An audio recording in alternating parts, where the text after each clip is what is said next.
8h22 près 23 minutes. Rebonjour, vous êtes de retour à l'écoute des matins éphémères ce matin.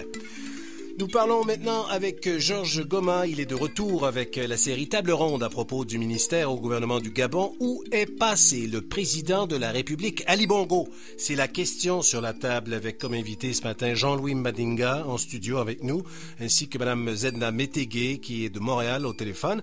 Une discussion que nous allons faire sur le théâtre de la scène politique gabonaise avec au centre des préoccupations cette disparition du président qui n'a pas été vu en public depuis le 24 octobre dernier. Bonjour Georges, comment allez-vous? Ça va très bien Frédéric. Et toi, comment vas-tu? Ça va très bien, une excellente journée aujourd'hui.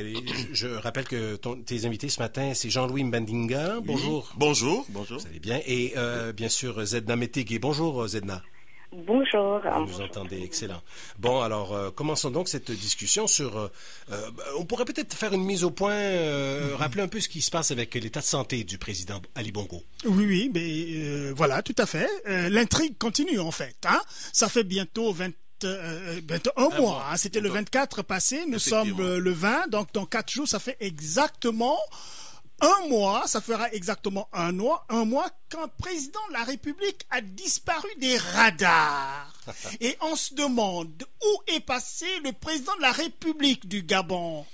Alors, Jean-Louis était avec nous il y a 2 semaines déjà, Frédéric, on était avec Marina, maintenant on est avec Zedna. Ben, on va essayer de dénoyauter un peu, essayer de voir un peu, est-ce qu'il y a du nouveau par rapport à la situation du président Bongo et à la condition du Gabon d'une manière générale. Effectivement, il y a beaucoup de choses qui se sont passées depuis, on va dire, notre dernière rencontre ici. Oui. On va dire que dimanche dernier, dans une vidéo que la présidence de la République gabonaise a fait circuler, donc là-dedans, il disait qu'effectivement, le président, ils ont reconnu qu'il était hospitalisé à Riyad, à King Faisal Hospital. Donc il n'est pas mort. Qu'il n'est pas mort, qu'il serait... qu'il est malade, qu'il a eu des saignements au niveau de son cerveau. Ils ont quand même reconnu cela. Mais qu'il allait bien, qu'il reprenait, et que tout allait, en tout cas, qu'il était en phase de récupération, d'après ce qu'ils ont dit. Ils ont convaincu? Ils n'ont pas convaincu, puisque il n'y a jamais eu ni de vidéos, ni de photos présentant le président en question dans un lit d'hôpital. Hein. On va dire que c'est vraiment une première fois, on va dire, que ça arrive. Donc, alors, et je comprends que ça laisse planer le doute que c'est peut-être, enfin, il y a peut-être un camouflage, il y a peut-être... Effectivement.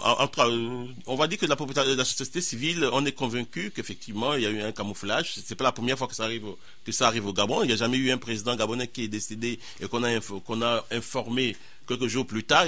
Il fallait toujours attendre soit un mois ou bien 3 ou 4 semaines. Donc, on est dans cette...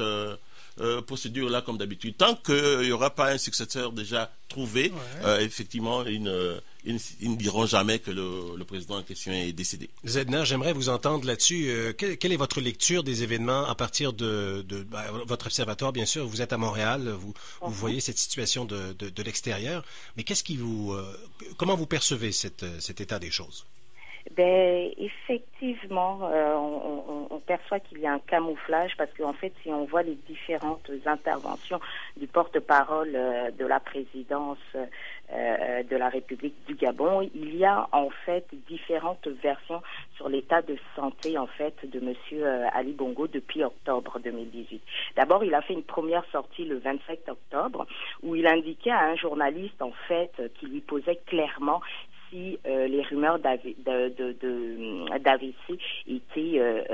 s'avéraient vraies. Alors il a dit que non, le président avait juste une fatigue passagère et que les médecins lui avaient recommandé un repos. Le lendemain, le 28 octobre, il mentionne en fait que, donc il tient un point de presse et il mentionne en fait que le président est atteint en fait d'une fatigue sévère. Et donc qu'on lui a prescrit du repos et qu'il va mieux et qu'il se repose toujours à Riyad. Et le 11 novembre 2018, alors là, il précise, mais il souligne vraiment que le 24 octobre, il a eu des malaises et qu'après des examens, un saignement a été constaté. Et que ce saignement a justifié donc en fait une prise en charge médico-chirurgicale en secteur hautement spécialisé. Alors, ces différentes versions, en fait, nous intriguent vraiment. Qu'est-ce qui se cache, en fait, derrière cette disparition de monsieur Ali Bongo, qui est quand même si c'est un président de la République contesté, mais n'empêche qu'il a une réduction de compte sur son état de santé qui doit être fait au peuple et qui n'a toujours pas été fait comme il se doit. Alors Georges, il n'y a pas de preuve alors finalement. Ben, il n'y a pas de preuve du tout. Comme je l'ai dit, ça intrigue. Ça intrigue au haut du sommet de l'État. Ce qui est bien vrai, c'est qu'il y a quelque chose de très grave qui est arrivé, n'est-ce pas, au pays et au président de la République. Et que j'ai tout à fait l'air de comprendre qu'ils sont en train de chercher quelle est la configuration à donner, n'est-ce pas, à la politique à venir. Qui va-t-on remplacer à la présidence de la République au cas où M. Bongo, définitivement, ne pourra plus être là ou bien sera tout simplement pour les obsèques. Je suis un peu méchant en le disant comme ça, mais tout laisse à croire qu'ils sont en train de voir un peu qui remplacer à la présidence de la République du Gabon. D'autant plus qu'au niveau international aussi, il y a quelque chose qui se fait là-bas aussi. Hein? C'est ça. Donc, écoutez, c'est pour vous dire que la situation gabonaise est très très inquiétante. Et puis nous qui faisons partie de la société civile, ça nous fait, on se voit se mettre de côté dans ce processus d'une éventuelle, en tout cas d'un éventuel changement de pouvoir au Gabon, hein, parce que comme d'habitude, on se rend compte que, écoute, il y a des, on va dire, des pouvoirs, des pays, on va dire, de puissances internationales qui vont encore décider une fois de plus à la place des populations gabonaises. Donc, et là, la première puissance, on va dire, c'est la France, parce que sans vous dire qu'actuellement les Gabonais, on ne sait pas. C'est vrai qu'il y a une base militaire au Gabon, mais il y a les Gabonais ont vu débarquer au Gabon des centaines de soldats français. Une fois de plus. Donc les gens se posent des questions. On est dans une situation où les gens c'est notre pays, mais on n'a aucun contrôle de ce pays. Donc les gens se posent des questions réellement. Est-ce qu'il est question, est-ce que les gens parlent même de usurpation de pouvoir, puisque là... oui, mais effectivement, mais écoutez, le président actuel dont on parle, Monsieur Ali Bongo, c'est déjà un président qui a usurpé le pouvoir. En fait, c'est dans l'histoire du Gabon, ça sera pas la première fois, hein. Ça sera peut-être une continuité. Là. Si tu me permets, Frédéric, il faut rajouter quand même un élément très important dans la conduite des autorités politiques au Gabon. C'est la présidente du Conseil constitutionnel, Madame Marie-Madeleine Bouronso, et qui est sortie, comme un magicien, a sorti un vice-président, alors qu'il y a quand même des dispositions constitutionnelles qui disent qu'en cas de vacance du pouvoir, soit on recourt au référendum, soit le Parlement se réunit en congrès pour décider de la suite des événements. Oui, disons, ce qui s'est passé, c'est qu'il faut savoir que Ezedna va m'appuyer dessus. Ce qui s'est passé, c'est que il y a mardi dernier, on va dire ça comme ça, de la semaine dernière, ce qui s'est passé, c'est que le gouvernement n'arrivait plus à fonctionner. Il fallait bien que les institutions fonctionnent. Donc le Premier ministre d'Ali Bongo est parti rencontrer Madame Bouronso pour dire mais qu'est-ce qu'on fait? Il faut interpréter l'article 13. Et comme ça, nuitamment, à minuit, elle a décidé de réécrire la constitution gabonaise en ajoutant un alinéa à l'article 13 pour dire maintenant, s'il y a vacances, pas définitif, mais provisoire, elle a défini comme ça, puisque c'est pas prévu dans la constitution, maintenant, s'il y a une absence provisoire du président de la République, c'est un vice-président, il y a un vice-président qui est là effectivement au Gabon, qui existe bien sûr, mais qui n'est pas prévu dans la Constitution. C'est un vice-président, on va dire, un poste politique. Où on va chercher toujours quelqu'un de l'opposition, comme là, l'opposition, on va dire, proche du pouvoir, pour essayer de vouloir jouer l'équilibre. En fait, elle a voulu constitutionnaliser un peu ce poste, un peu à l'écart de la Constitution. Zena, est-ce qu'on parle d'improvisation de pouvoir? Est-ce que c'est le cas? Ben, on parle moi je dirais qu'on parle d'une manipulation et d'une violation délibérée en fait de la Constitution. On parle carrément d'un délit constitutionnel de la part de Madame Marie-Madeleine Bourancho, parce que lorsque quelques jours plus tôt le porte-parole de la présidence nous dit que Monsieur Ali Bongo est en phase donc de recouvrement de la plénitude de ses facultés physiques, qu'est-ce qui justifierait que dans la nuit, elle modifie carrément la Constitution, alors que ça, ce n'est même pas de son ressort. Il y a des dispositions légales pour pouvoir modifier la Constitution. La Constitution était claire, il faut prononcer la vacance de pouvoir. En cas de vacance de pouvoir, c'est le président du Sénat qui assure donc l'intérim. Pourquoi Madame Bourancho n'a pas prononcé cette vacance de pouvoir? Alors, elle a décidé de violer la Constitution. Elle a décidé, en fait, de garder un droit souverain pour protéger, en fait, finalement, le pouvoir, en fait, pour protéger, en fait, ce pouvoir que, depuis des décennies, elle met aux mains du clan Bongo, en fait. J'aimerais que, peut-être Georges, on pourrait peut-être aborder la question de la réaction, notamment au niveau de l'Union africaine. Au niveau international, évidemment, mais soit dit en passant, avant d'aborder ça rapidement en une seconde, oui, il faut comprendre les choses là. Madame Marie-Madeleine Bourancho et de la famille Bongo aussi, puisqu'elle a fait 2 enfants avec le président Bongo le père. Donc, on est là dans une configuration de conservation du pouvoir dans le clan Bongo en tant que tel, et que évidemment il appartient aux Gabonais de savoir un peu quel est leur avenir maintenant. Bah oui, ça c'est la balle est dans le camp de la population gabonaise, et d'ailleurs c'est ce que nous faisons pour essayer de faire prendre conscience aux gens que effectivement le pouvoir ne peut pas rester seulement dans une seule famille. Voilà. Disons, c'est pas 2 ou 3 individus à décider du sort d'un pays. Madame Bourancho, effectivement, on va dire, c'est vraiment la belle-mère d'Ali Bongo, actuellement malade où on ne sait pas où décédé. Donc, effectivement, il faut voir qu'il y a eu quand même beaucoup de réactions. D'abord, on va dire, disons, au plan international, nous, la diaspora gabonaise aux États-Unis, en Europe et puis au Canada, nous avons fait une lettre où nous avons dénoncé cela, où on a demandé carrément la démission de cette dame-là de la Cour constitutionnelle. Et puis, il faut quand même, ça c'est une première fois aussi en Afrique, même l'Union africaine est sortie de l'ombre pour dire qu'il faudrait systématiquement respecter la Constitution actuelle. C'est que si vous constatez vacance de pouvoir, c'est pas un vice-président qui sort de nulle part, ce serait important que ce soit, comme la Constitution l'indique, c'est une dame actuellement qui est présidente du Sénat qui doit assurer l'intérim.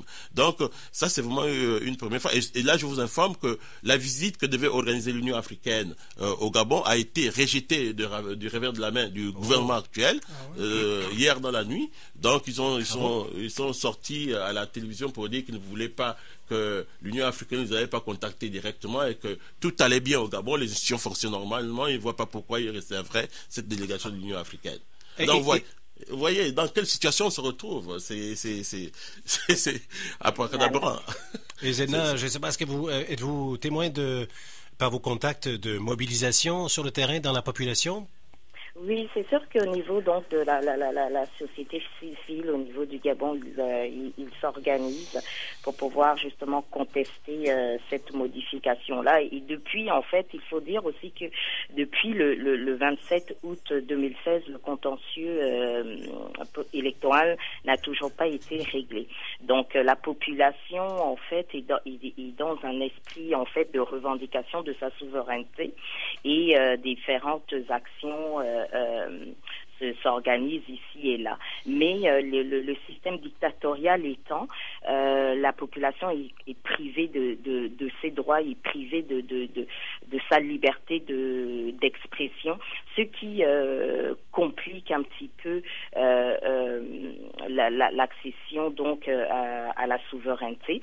Et aussi, je voudrais rappeler que Madame Bourantou, n'oublions pas que cette dame est dans le viseur donc du parquet financier français, qui la soupçonne de détournement de fonds publics et de blanchiment en bande organisée, que c'est une personne qui a été également citée même ici par Monsieur Hugo Jonca dans le journal de Montréal, donc sur la filière africaine des investisseurs controversés dans l'immobilier au Québec. Et comme le disait Georges, c'est la belle-mère de Monsieur Ali Bongo. On est donc dans un système en fait complète, dans un désordre constitutionnel, un délit constitutionnel où se mélangent des intérêts, des conflits d'intérêts, des histoires de préservation de pouvoir au détriment du peuple pour une famille. Et il est vraiment très important que le peuple, par tous les moyens pacifiques, conteste cette modification, conteste en fait tout ce qui a été fait en fait depuis 2016. Mais Zedna, c'est l'occasion de parler aussi parce que on a comme l'impression que l'opposition gabonaise est inaudible. Où est Jean Ping? Qu'est-ce qu'il est en train de faire? Est-ce qu'il est libre? Je sais qu'il n'est pas libre de ses mouvements, mais quand même, de par sa présence, les gens doivent peut-être pas se regrouper autour de lui, mais vraiment dire quelque chose de sorte que les choses soient remises en place. Oui, mais pour ça, il faut savoir que dès l'annonce, dès la disparition d'Ali Bongo, ça faisait longtemps que le président Jean Ping avait fait un discours, et puis là, il est sorti, il a fait un discours, il a appelé du monde pour faire un discours en disant que le Gabon est à la croisée des chemins, et puis il tendait la main aux gens qui contrôlent actuellement les institutions gabonaises pour leur dire venez, on va bâtir un nouveau Gabon. Mais malheureusement, c'est après son discours 2 jours plus tard, Madame Bourantou changeait effectivement la constitution notamment. Ce qui veut dire que ceux qui sont actuellement, qui contrôlent les institutions à l'heure actuelle, qui conservent les institutions pour conserver la famille Bongo au pouvoir, ne veulent rien entendre. Et il faut savoir qu'ils ont mis tout est verrouillé. Par exemple, les populations n'ont même pas droit à aucune constatation. C'est que si vous sortez dans la rue, on vous tire dessus. C'est ça la situation actuelle au Gabon. Et on ne cesse de le dénoncer. C'est que les gens sont traumatisés. Il faut savoir qu'en 2016, lors des élections présidentielles, pour une fois dans l'histoire, on est venu bombarder à l'arme lourde le quartier général du président Jean Ping, où il y avait du monde. Mordant aussi. Il y a des centaines de personnes qui étaient mortes. On a tué des gens. Donc les gens sont restés traumatisés par rapport à ça. Donc pour conserver le pouvoir, le camp Bongo est prêt à tuer, à liquider les gens qui en tout cas toute personne qui se met au travers de son chemin.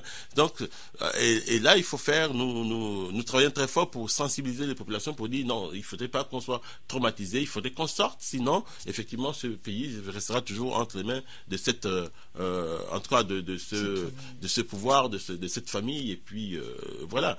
Donc c'est vraiment une situation très très très complexe. C'est pourquoi nous travaillons un peu partout pour sensibiliser, par exemple ici au Canada, les autorités canadiennes, pour dire écoutez, la population gabonaise, même si on n'en parle pas beaucoup, est dans une situation très très très très très délicate.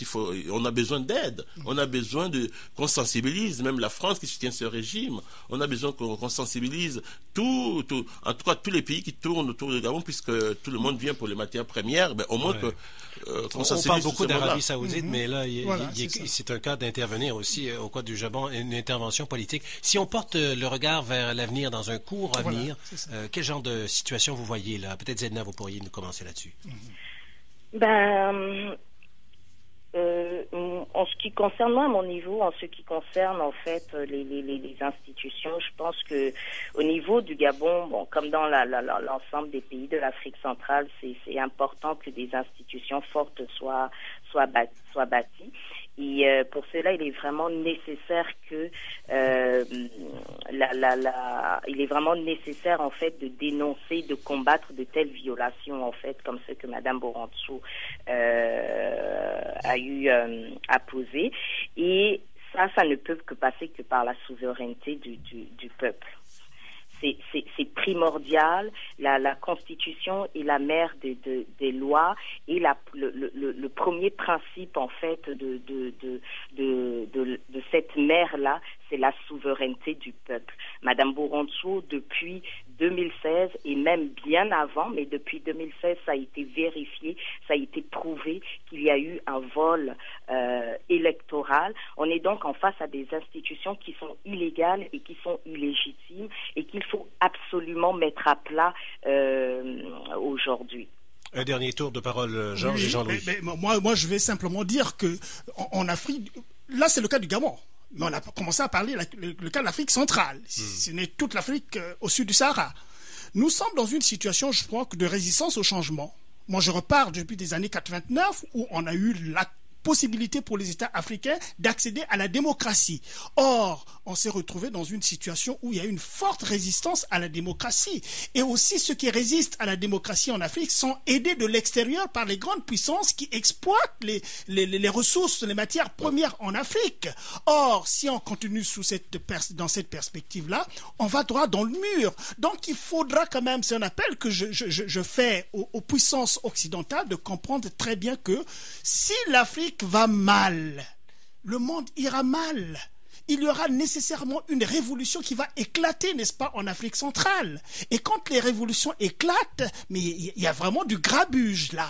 Donc, il est temps pour la France, il est temps pour les États-Unis de se raviver et revenir en arrière et favoriser la démocratie en Afrique qui pourra, n'est-ce pas, chacun, n'est-ce pas... Oui. Jean-Louis, effectivement, je vais faire vite. En fait, le constat que nous faisons actuellement, c'est que ce sont les pays francophones où il y a une certaine résistance à la démocratie. Et la grosse question, c'est ça. Pourquoi il n'y a que des pays francophones en Afrique noire où il y a cette résistance à la démocratie? Et la réponse est tout simple, c'est parce qu'effectivement la France a besoin de ces pays-là pour toujours garder sa puissance sur le plan international. C'est que la France a besoin d'avoir des dictateurs dans ces pays-là pour exploiter au maximum les matières premières et assurer sa puissance. Mais il y a une conséquence avec tout ça. La conséquence, c'est qu'effectivement, c'est des immigrants qui débarquent en Europe.